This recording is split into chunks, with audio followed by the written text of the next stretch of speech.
வினவுவோம் அறிவோம் 43 திருவாவடுதுறை ஆதீனம் 24வது குருமா சன்னிதானம் ஸ்ரீலஸ்ரீ அம்ரவண தேசிகரது பொன்னார் திருவடிகள் பணிவோமாக.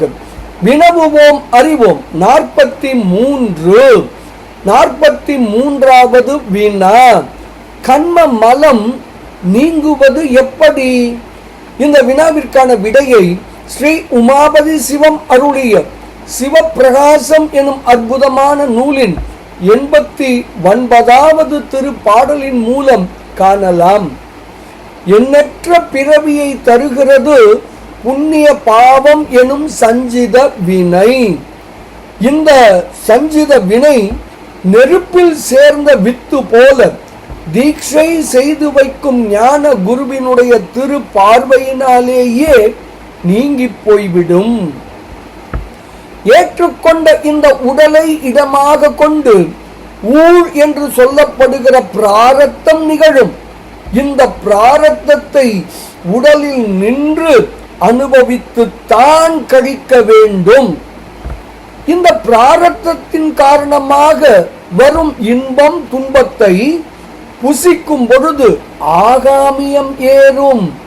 இந்த ஆகாமியத்தை இருளை நீக்கும் சூரியனை போல குருவின் மூலம் பெறப்படுகிற சிவஞானம் எனும் ஞானாகினி அழித்துவிடும். இவ்வாறு கண்ம மலம் நீங்கும். இதனை ஸ்ரீ உமாபதி சிவம் அருளி செய்த சிவப்பிரகாசம் எப்படி கூறுகிறது தெரியுமா? என்னை இப்பிறவி நல்கும் இரு வினை எரிசேர் வித்தின் ஒல்லையின் அகலும். ஏன்ற உடல் பழ வினை அது ஊட்டும்.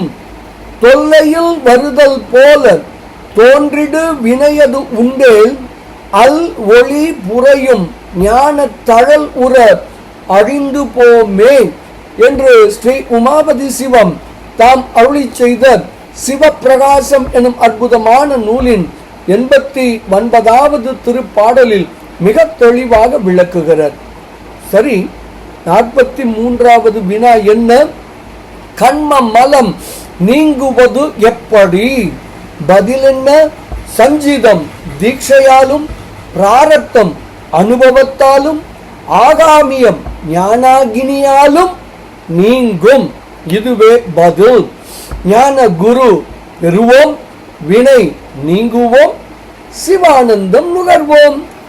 24வது குருமா சன்னிதானத்தின் பொன்னார் திருவடிகள் பணிவோமாக.